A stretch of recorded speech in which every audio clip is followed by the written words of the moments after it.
belajar tasawuf, mempunyai himmah untuk belajar tasawuf, membaca kitab al-hikam, Ihya Ulumuddin, tapi di sana mereka itu tidak mengikuti amali tasawuf amali, yaitu tarikat, yang menganggap bahwasanya amali tasawuf tadi merupakan hal-hal yang mungkin bagi mereka itu terlihat mistis. Biasanya kan amalan tarikat dimatikan lampunya, kemudian berzikir lama gitu.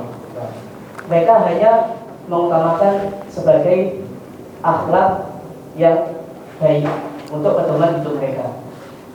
Apakah fenomena ini bisa dikatakan sebagai yang biasa dikatakan oleh akademisi sebagai neo tasawuf, atau apakah ini cukup untuk menjadikan mereka sebagai fondasi? Yang kedua, banyak juga ditemukan di kalangan Gen Z yang mereka itu biasanya ketika mengalami kegundahan atau kegalauan, mereka biasanya mengutip dari quotes-quotes kitab-kitab tasawuf yang membuat hati mereka itu tenang, tanpa adanya syekh mursyid yang bersambung ke sanadnya mutasil. Mereka cukup melihat di YouTube atau kalam-kalam ulama yang bisa mereka temukan di kitab-kitab yang bisa menjadikan hidup mereka itu tenang. Apakah ini bisa dikatakan sebagai belajar tasawuf yang murni, atau memang mursyid yang mutasil sanad itu merupakan syarat qat'i atau tidak bisa diganggu gugat untuk menjadi suluk atau salih? Kemudian yang terakhir, banyak juga ditemukan fenomena di perkotaan misalnya, atau alumni mahad, alumni pesantren yang mana mereka itu sangat sibuk sekali dalam mengais rezeki sampai 24 jam. Bisa dikatakan juga misal ya toko Madura yang buka 24 jam. Jadi mereka itu untuk mengamalkan suluk atau salih sebagai salih sangat minim sekali, entah itu dari wiridanya atau yang lain-lain. Dan bagaimana solusi bagi ulama, metode ijtihad ulama tasawuf dan tarekat untuk menghadapi fenomena ini? Sekian dari pertanyaan saya. Wassalamualaikum warahmatullahi wabarakatuh. Waalaikumsalam warahmatullahi wabarakatuh. Ini pertanyaannya adalah mempelajari ilmu sufi tanpa ikut tarekat. Yang kedua, belajar ilmu sufi tapi tidak langsung kepada guru. Yang ketiga, apakah di dalam belajar ilmu sufi itu harus ada musik? Iya, tadi kan di dalam belajar ilmu sufi itu apakah harus ada syekhnya? Terus yang terakhir, bagaimana solusinya untuk teman-teman atau masyarakat yang di situ disibukkan bekerja untuk mendekatkan diri kepada Allah. Itu harus menjadi.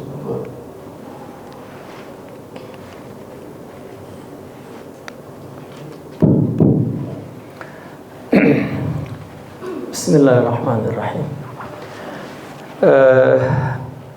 Pertanyaan seperti ini memang pertanyaan yang seragam ya, ditanyakan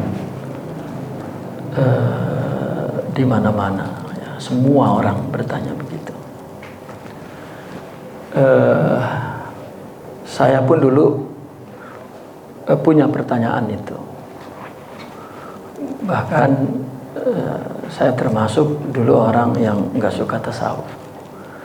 Meskipun saya lahir di dalam rumah, di dalam lingkungan yang setiap saat saya melihat kegiatan-kegiatan tasawuf.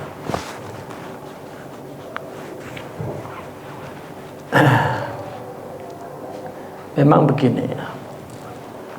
Kalau pertanyaan orang tidak perlu tasawuf, sebetulnya apa bedanya kita dengan Wahabi? Gitu. Maaf, tidak bertarekat begitu. Cuman bedanya mereka mengingkari, masyarakat kita tidak mengingkari. mengakui, tapi tidak bertarekat. Itu juga yang kami kaji dulu ketika pulang dari Mesir terus mengkaji. Secara jujur saya pun bertarekat di Mesir. Pergi ke Mesir itu masih nggak suka tarekat. Bahkan ketika di Mesir malu ngunjungin ulama sufi itu, karena teman-teman nggak ada yang masuk ke tarekat. Tapi karena saya punya 171 pertanyaan tentang tasawuf, termasuk pertanyaan semua itu juga pertanyaan saya dulu. Saya dulu berjanji kalau ada yang bisa menjawab dan saya iqna, saya akan masuk tasawuf. Sehingga saya bertemu guru dan menjawab semuanya. Baru saya masuk tarekat. Tidak malu-malu. Bahkan saya ingin merekin di kening saya itu bahwa saya masuk tarekat. Bahkan ketika beberapa tahun saya bertarekat, saya ngadain kajian-kajian di Mesir bersama mahasiswa untuk mengkaji buku-buku tarekat.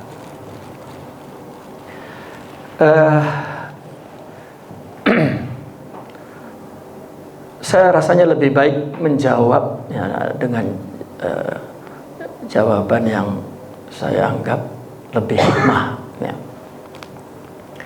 Sebenarnya begini, sudah saya singgung tadi ketika saya memaparkan makalah ini bahwa yang dilakukan orang tarekat itu nggak ada lain-lain, nggak ada. Kecuali bagaimana sidqut tawajjuhil qalbi ilallah.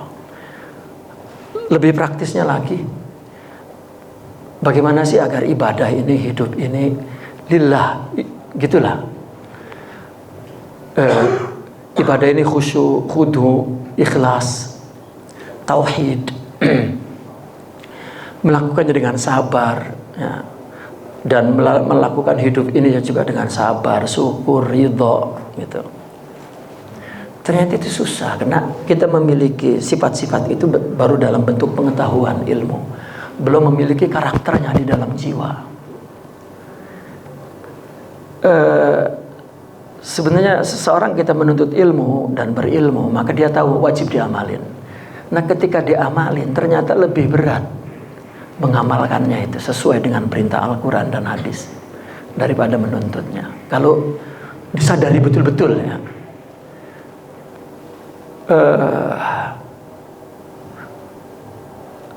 Berat untuk khusyuk, untuk ingat Allah itu salat susah. Gitu. Nah, ketika dia memahami bahwa ibadah ini, ya, beramal ini murni untuk Allah, gitu. Dengan Allah, artinya mudahnya tadi yang saya katakan, motifnya Allah, tujuannya Allah. Ya contoh misalnya, kalian belajar lillah, atau orang yang sudah dewasa berumah tangga, istri suami melakukan kewajiban sebagai suami istri, termasuk mencari uang. Itu bukan untuk istri, bukan untuk suami, karena Allah yang merintahkan. Gitu. Itu ternyata susah. Hati kita itu ya lebih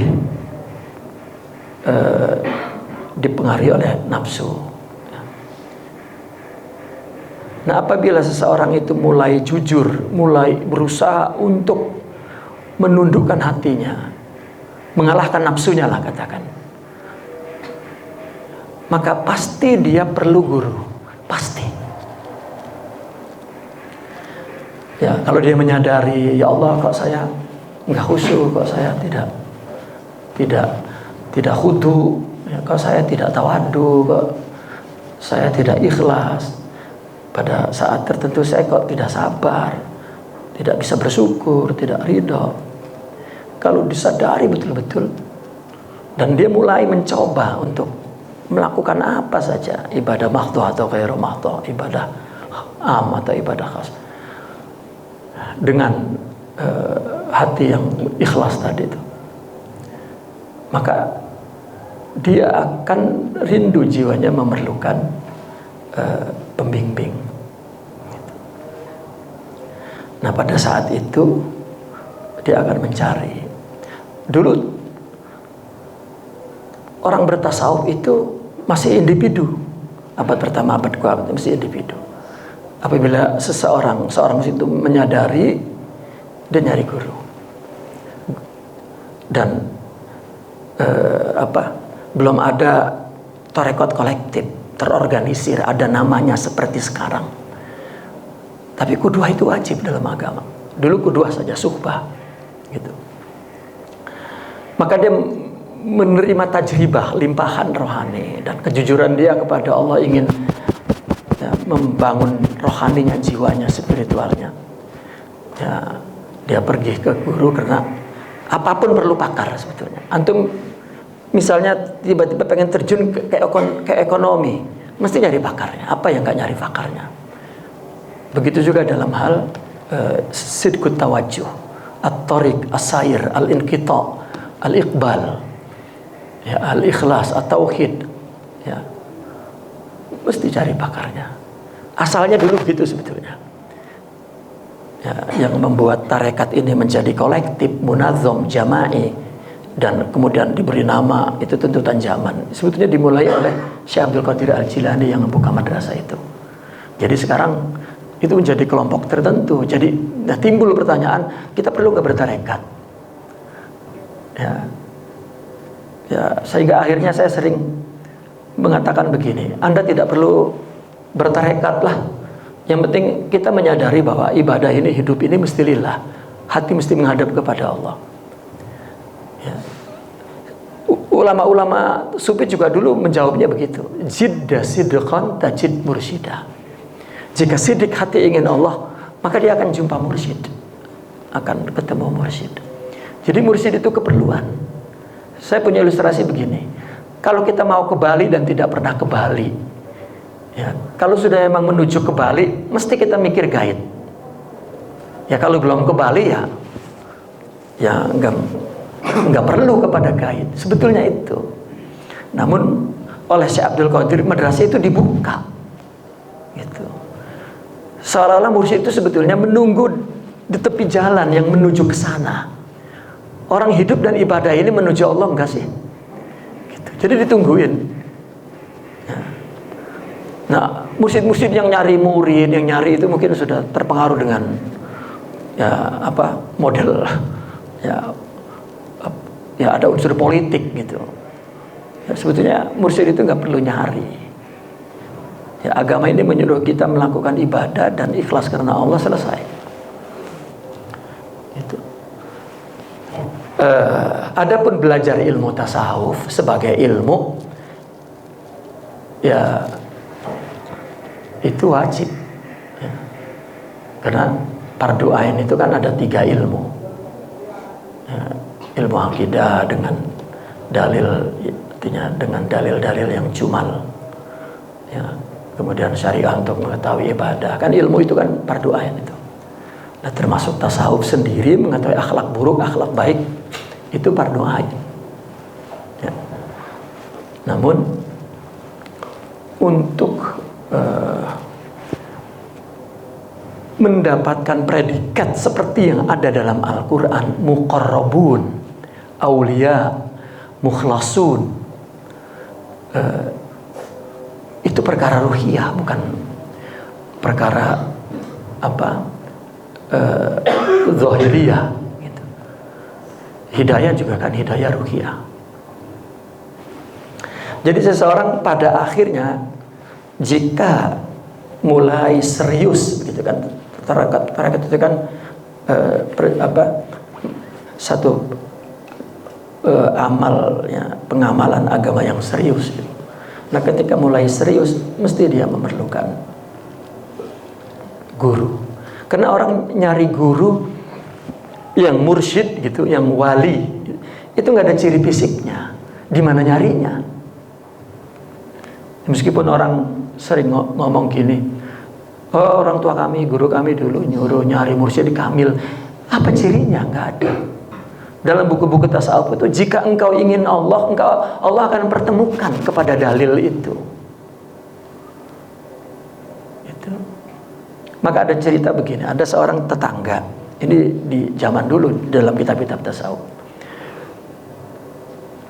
Tetangganya ini mau nyari guru ke Baghdad, itu di Khorasan ceritanya. Sebagai tetangga, maka dia izin dengan tetangganya itu. Pak, saya sebagai tetangga nih, mau pamit, saya mau ke Baghdad, mau nyari guru, gitu. Nanti kalau sampean nyari saya nggak ada, memang saya pergi nyari guru. Atau sampean tahu, kira-kira tahu nggak ada guru mursyid siapa ya yang di Baghdad itu? Nah, tawannya tetangganya jawab, "Na'am, idhab. Ya, allazi tatlub amamak," katanya.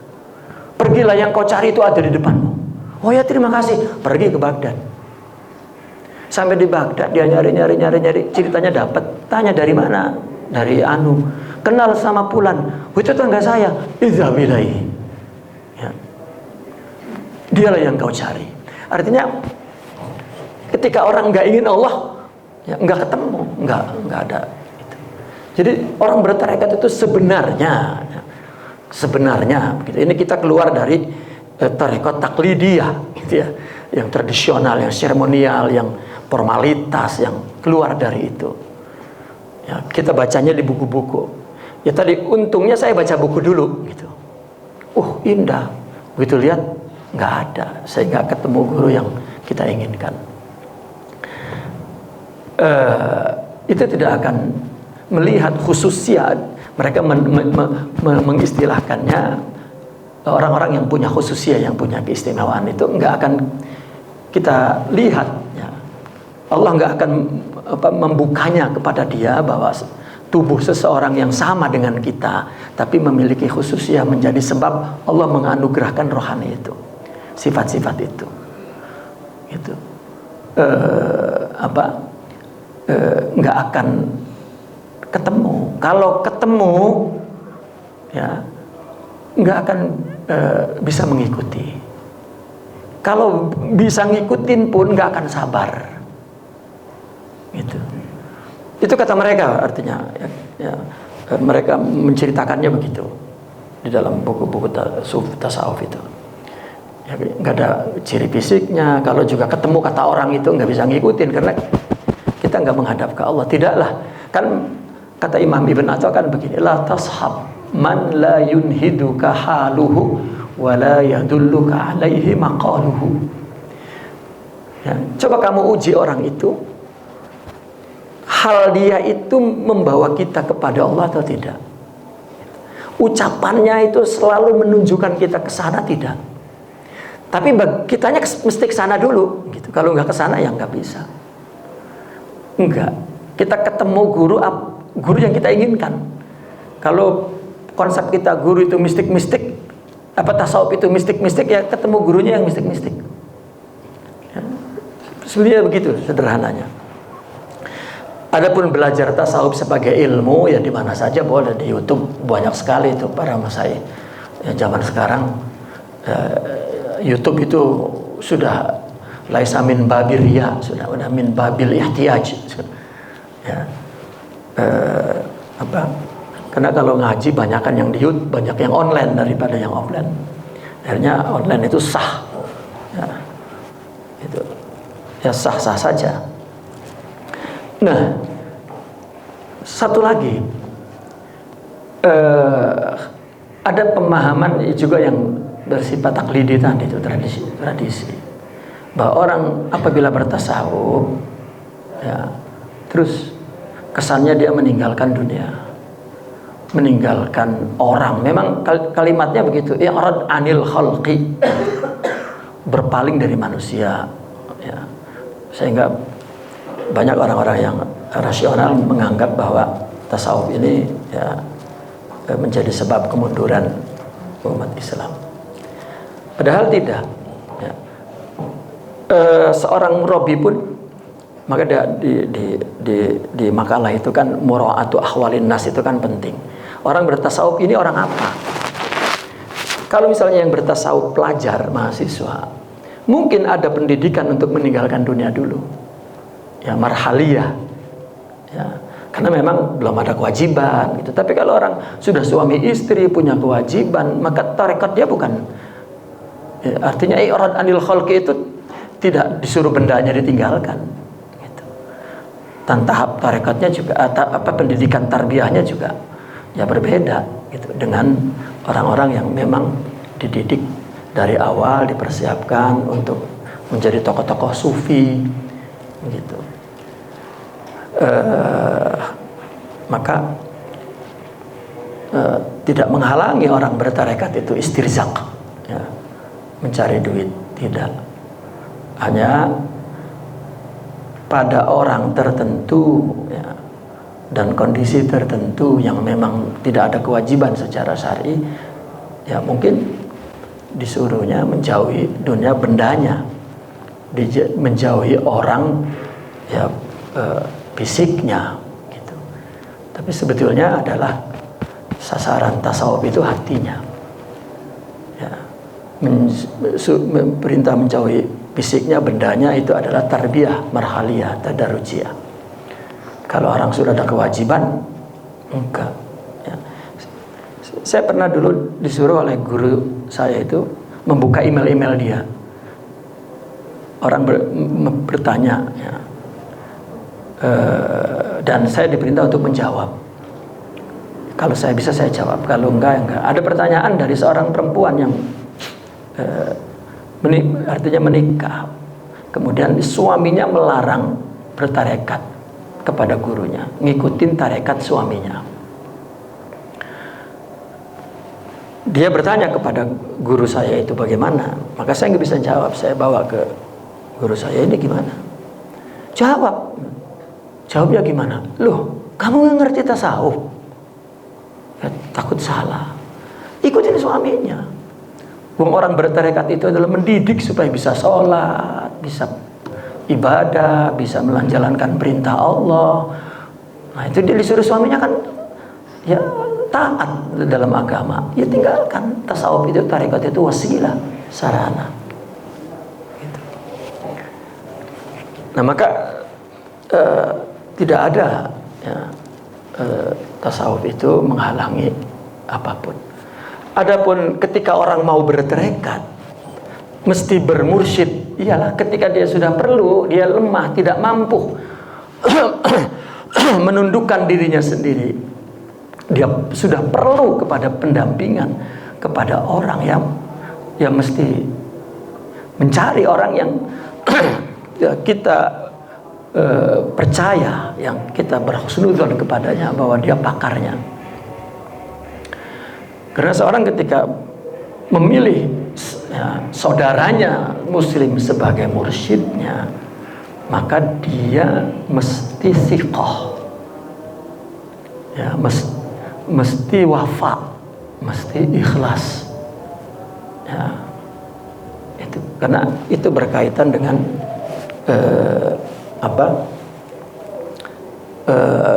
berkaitan dengan pembangunan spiritual, ya, rohani dia. Sebesar itu kepercayaan kepada gurunya, sebesar itu Allah akan menganugerahkan. Dan satu lagi, yang memberikan madad itu bukan guru sama sekali. Dalam tarekat kita berhubungan dengan syekh itu bukan syakhsiyah, tapi manhajiyah. Bukan sosok pribadinya, tetapi manhajnya.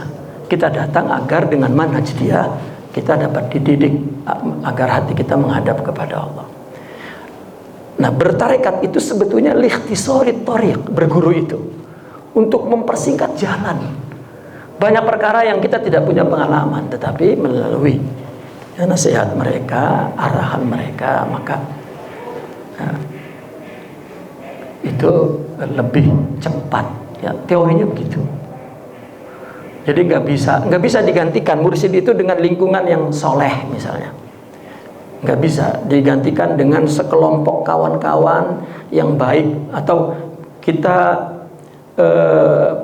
berguru 100 guru, di sini ngambil sabarnya, di sini ngambil, itu nggak sama dengan orang yang kamil. Gitu.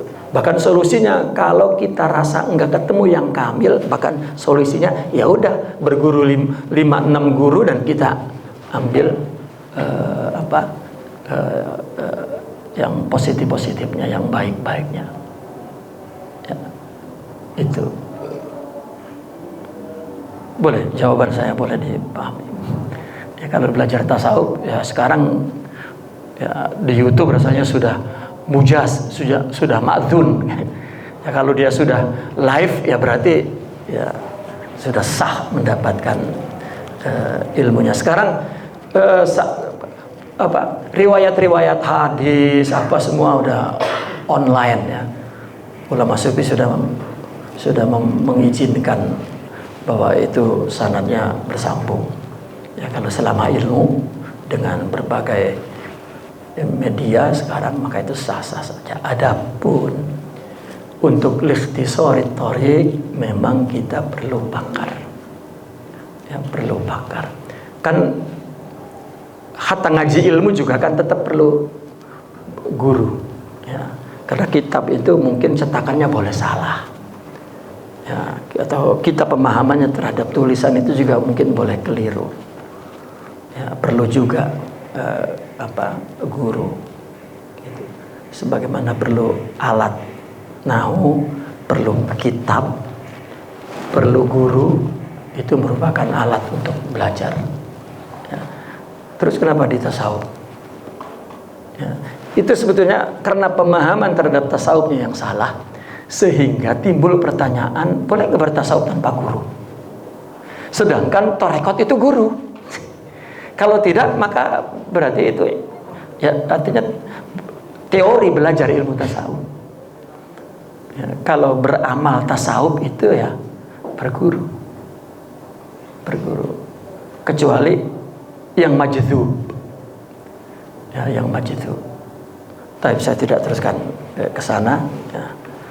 Saya pikir saya menjawab dengan artinya dari sisi lain, ya semoga lebih mendapatkan jawaban yang lebih luas lah, ya, dari sekedar menjawab boleh tidak boleh gitu. Ya, wallahu a'lam.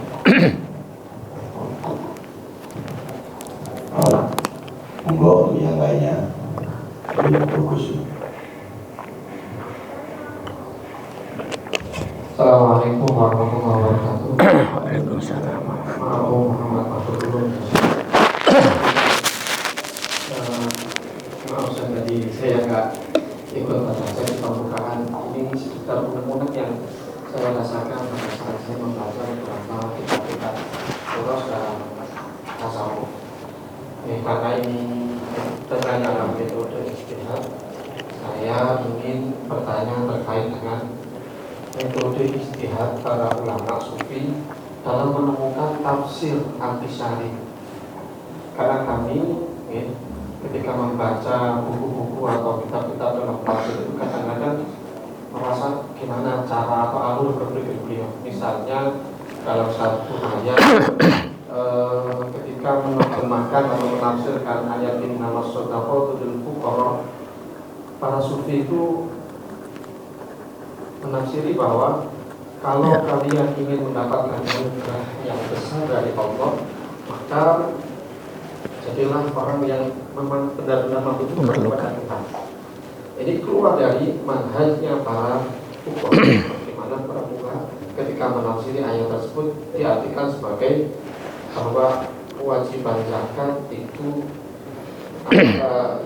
diberikan kepada para fuqaha.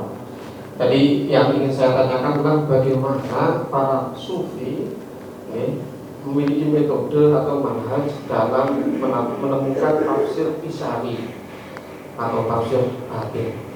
Kemudian di sana juga muncul pertanyaan bahwa ada salah satu genre tafsir yang disebut dengan tafsir batinnya. Lantas muncul pertanyaan, kaifa yufarraq bainahuma? bagaimana membedakan antara tafsir Isyari dengan tafsir Al-Batini dari satu kelompok sempalan Islam itu. Kemudian yang terakhir, apakah di sana ada luwaki dalam dunia tasawuf untuk menemukan tafsir-tafsir Isyari tersebut?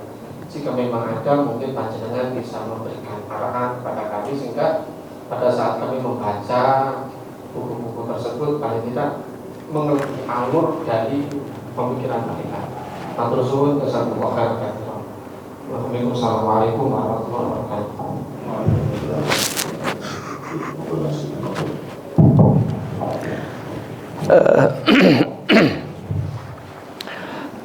Bismillahirrahmanirrahim. Memang di kalangan ulama tafsir Isyari itu ya bukan tafsir. Tafsir itu kan ya bersifat bayan lughawi gitu. Menafsirkan dengan had misalnya, atau dengan taradubnya, dengan did ya, kalimatnya, dengan istiraq lafzinya untuk menangkap maksud daripada makna Al-Quran. Setelah mereka memahami tafsir bil asar misalnya, kemudian tafsir bil aql, bil ra'i, ya ulama-ulama tafsir atau hatta dalam kitab tafsir al-mufassirun ya, mereka mengatakan bahwa tafsir Isyari itu bukan tafsir gitu. Namun bukan berarti penafsiran itu tidak benar, tidak ada gitu. Para ulama mufassirin ketika mereka telah mentafsirkan dengan dua tafsir yang mutabar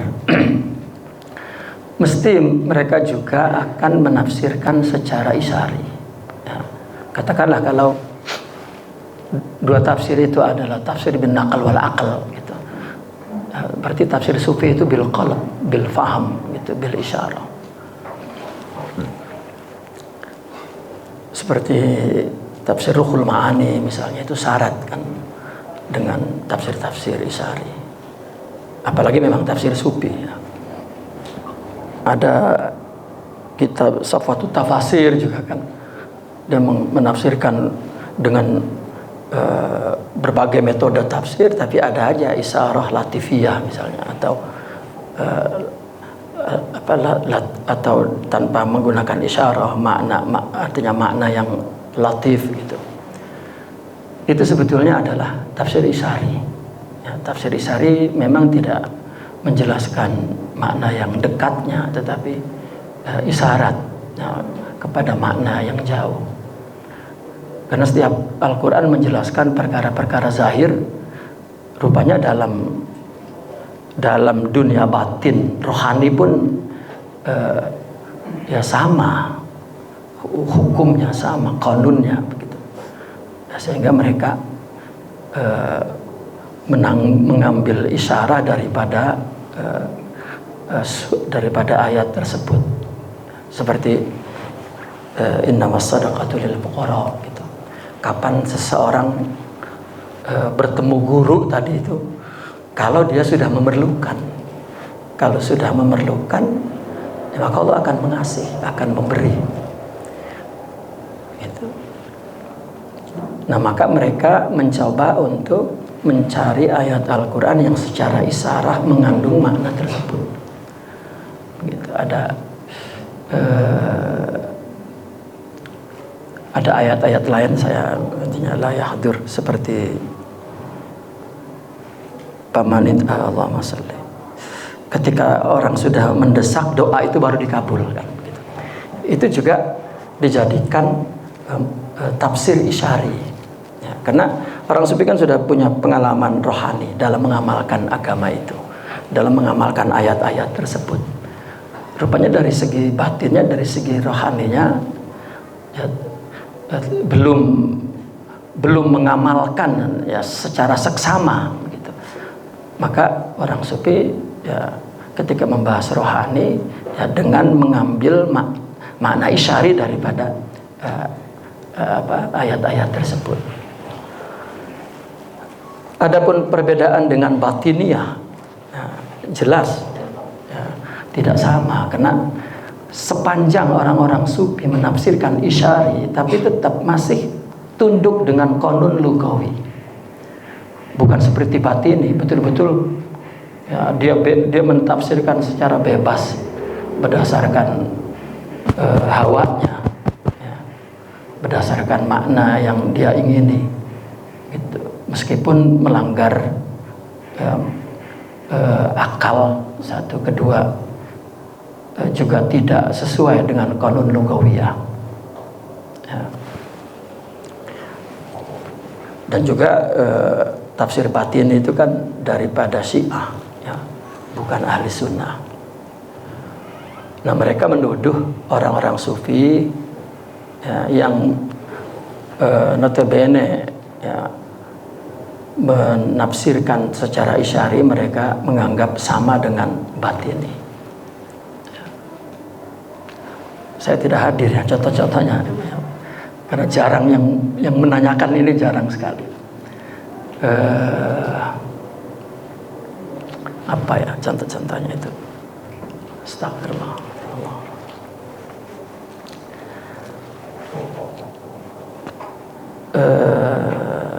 Seperti misalnya orang sufi menafsirkan ketika Quran bicara bumi misalnya, mereka terus menafsirkan isyari kepada hati ya. Mereka punya dalil bahwa pada kesempatan lain Nabi SAW di dalam hadisnya juga mentasbihkan hati dengan bumi gitu. Maka semua kata bumi di Al-Quran ditafsirkan ke hati. Bahkan mereka menggubah qasidah ya. Nasihat guru dianggap seperti air gitu. Ketika hujan turun, jika hatinya subur, jika tanahnya subur, maka akan menumbuhkan ya. Itu cerita alam semesta, padahal yang dimaksud di situ adalah tentang kerohanian.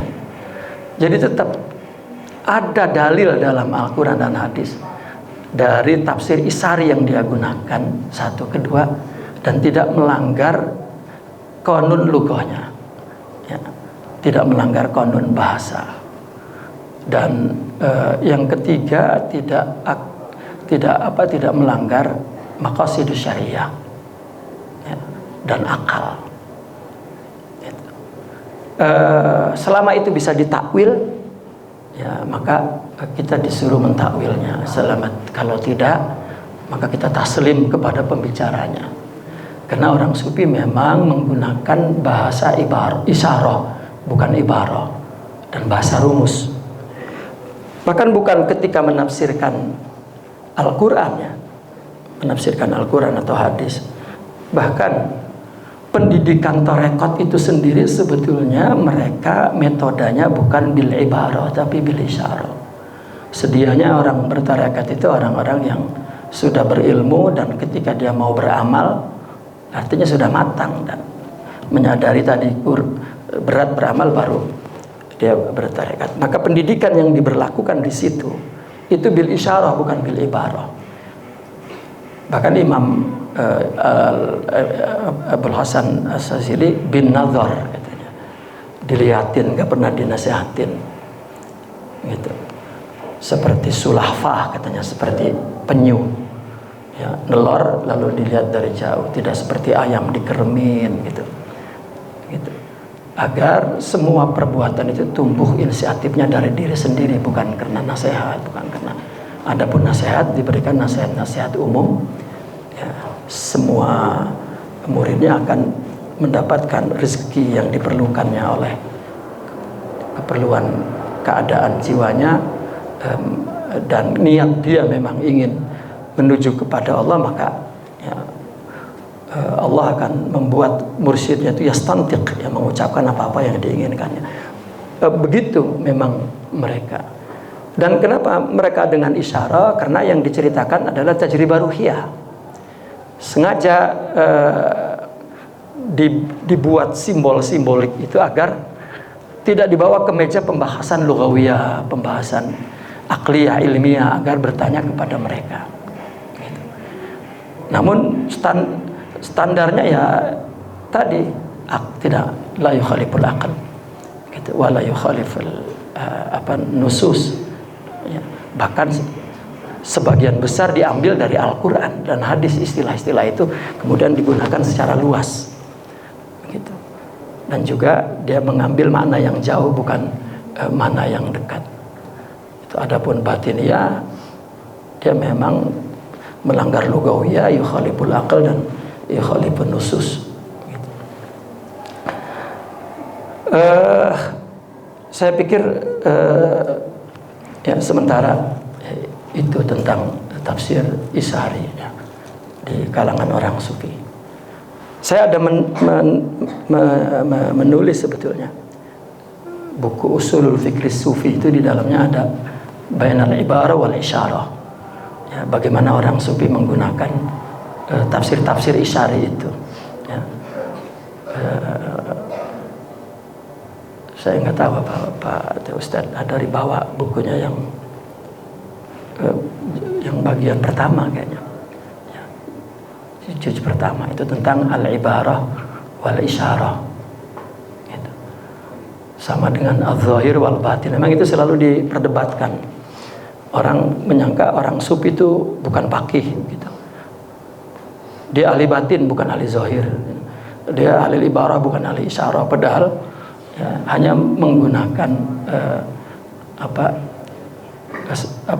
pendekatan dan sarana saja yang berbeda, karena objeknya berbeda, ini fisik, ini rohani, begitu.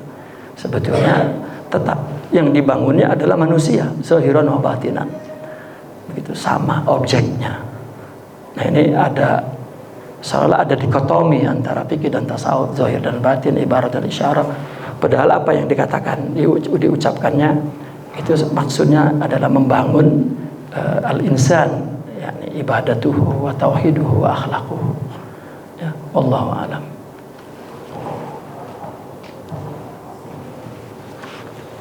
Monggo yang lainnya dari Mas Santri Pak Putri untuk menanyakan metode pembahasan terkait masalah metode ijtihad para sufi.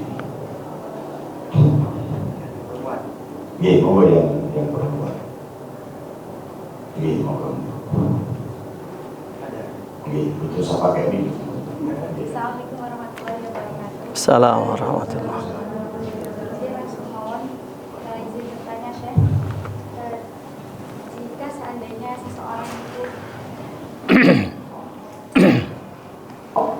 seandainya seseorang itu Allah meletakkan di posisi dia tidak bisa melihat kesalahan orang lain, dan mungkin Allah kehendaki ia menjadi baik sehingga Allah tidak membukakan celah-celah orang lain pada Muhammad.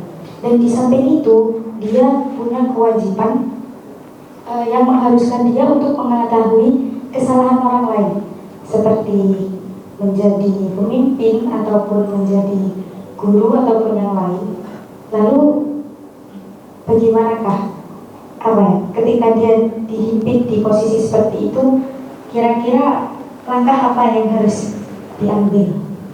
Paham? Belum. Cepat ulangi lagi. Ulangi. Jika ada seseorang di posisi dia itu tidak bisa mengetahui kesalahan orang lain, jadi kalau lihat orang lain itu hawanya bagusnya saja, Iya. Lalu di samping itu dia lalu ribut Berpikir pada husnuzon pada orang lain, tapi dia sebagai pemimpin, maka sebagai polisi yang bertugas untuk menegakkan hukum sesuai dengan peraturan yang ada. Cuma karena berdasarkan konsep husnuzon, dia tidak berani melangkah ke situ. Jadi akhirnya menggabungkan antara husnudzon dan amal ma'ruf nahi munkar itu. Menggabungkan husnudzon dengan amal ma'ruf nahi munkar. Sebenarnya itu yang dibedakan. Iya.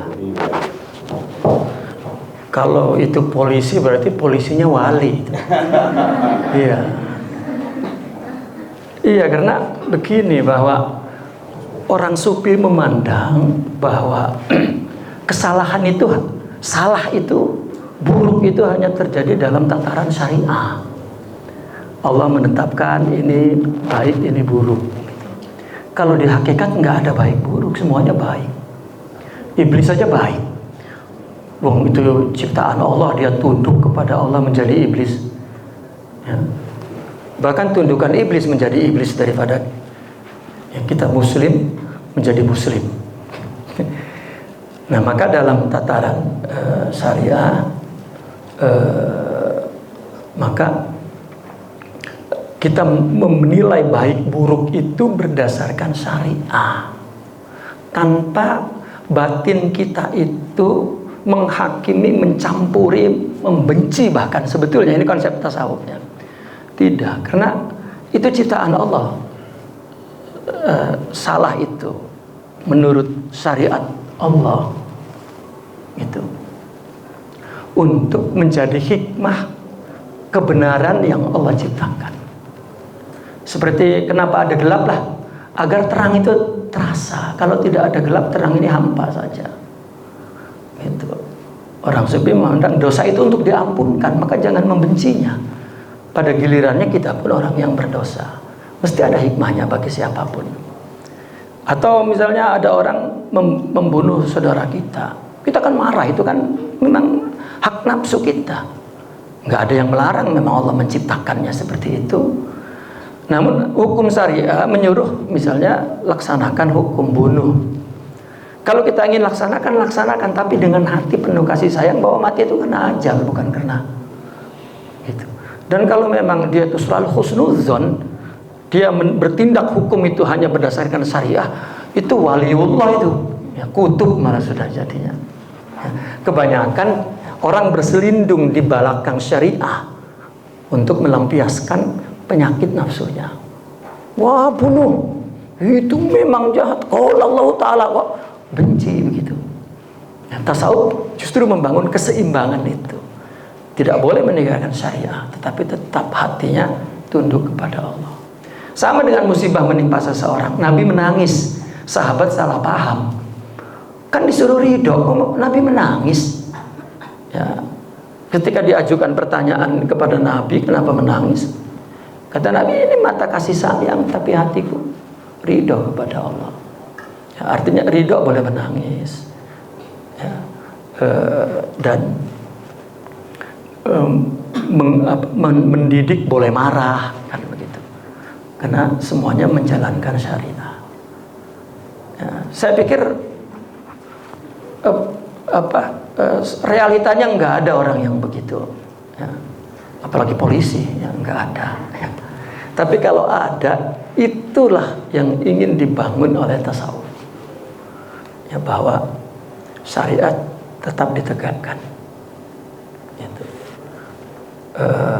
Seperti misalnya saya luaskan ya, kasus-kasusnya, ya, artinya yang melebar, yang seperti orang dalam keadaan susah, musibah, kematian ini, kematian itu, dan lain sebagainya.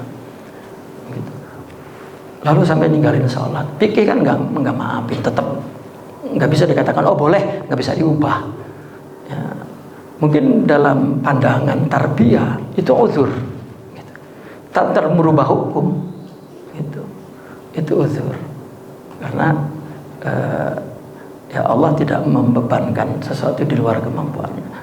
Bukan oh boleh, nggak akan orang sufi merubah hukum. Maksudnya ya, orang sufi lebih melihat kepada masalah ruhiyahnya tanpa merubah hukum syariatnya. Ya, saya kira cukup ya. Itu iftirodiyah atau memang ada orang yang begitu itu apa? Ya, kalau ada, hebat sekali. Ya, husnudzon aja.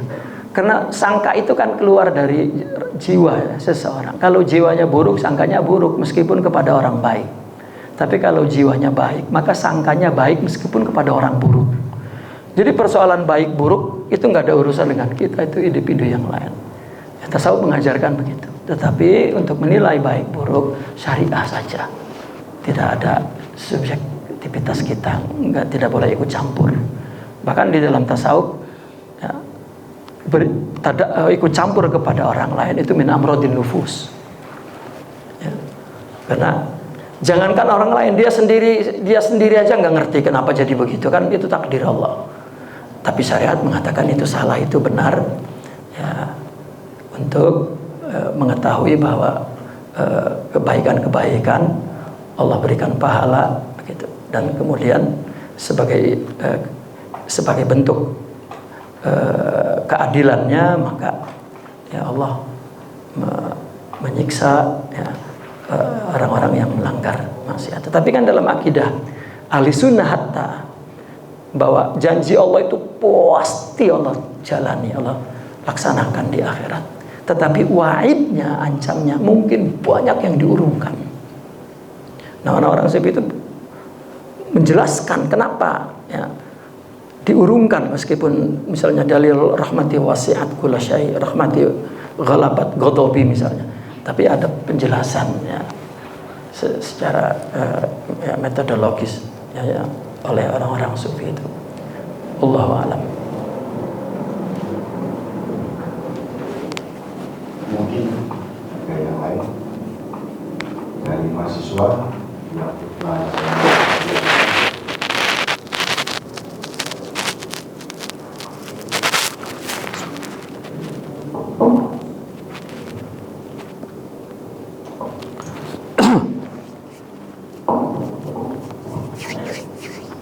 Assalamualaikum warahmatullahi wabarakatuh. Assalamualaikum. Bismillah, pertanyaan saya mengenai foto. Kadang kan banyak orang yang bertarekat agar foto. Lantas apakah makna foto beserta haliyah dan amaliyah?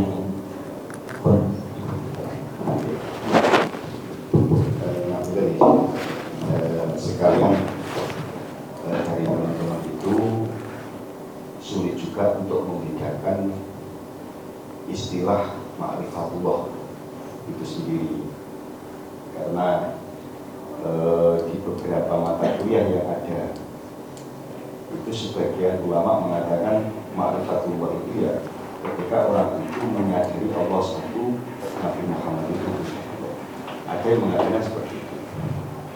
Sehingga terus dan ada istilah futuh dan sebagainya, istilah bahasa dan sebagainya.